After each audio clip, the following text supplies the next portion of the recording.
اخدتها النهارده واخدت البطيخه اللي كنا جايبينها ورحت على ياسر وهو شافني ومش مصدق ان اللي شايفه ده حقيقي. يا ابن اللعيبه، بطيخه في الشتاء جبتها منين دي؟ عيب عليك. بايظه. لا مش بايظه، تعال نجربها تعال.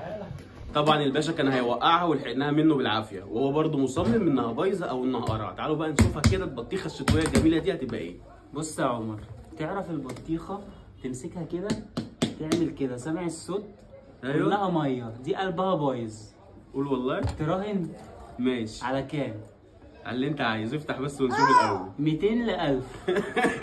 ماشي هتبقى خسران 1000 يا عم يلا. وانا 200. اه يا رب تطلع قرعه. يا نهار ابيض.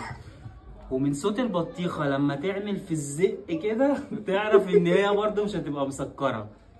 افتح بس. سيبك من الرهن الاولاني، تراهن انها مش هتبقى مسكره. شكلي هكسب. قرعه اهي زي ما انا ما قلت. ده عشان الفلاش بتاع ضارب فيها على فكره، هي زي الفل. اصبر هندوقها دلوقتي. قطع. يا ابني مفيش بطيخ في الشتاء يا ابني، ده اسمه بطيخ صيفي. طب اسمع مني بس، والله جميله. يا ساتر يا رب.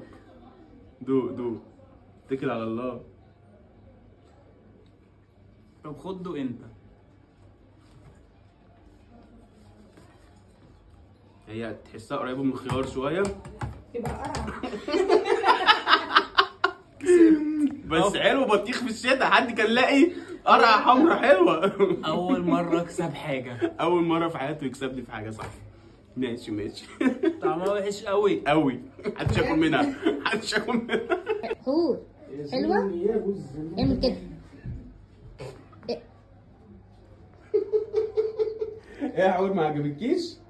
تصدق انا غلطان؟ مش مثلا- هجيب لك بطيخ تاني. مثلا حلوه. ايه رايك يا ماسك؟ حلوه؟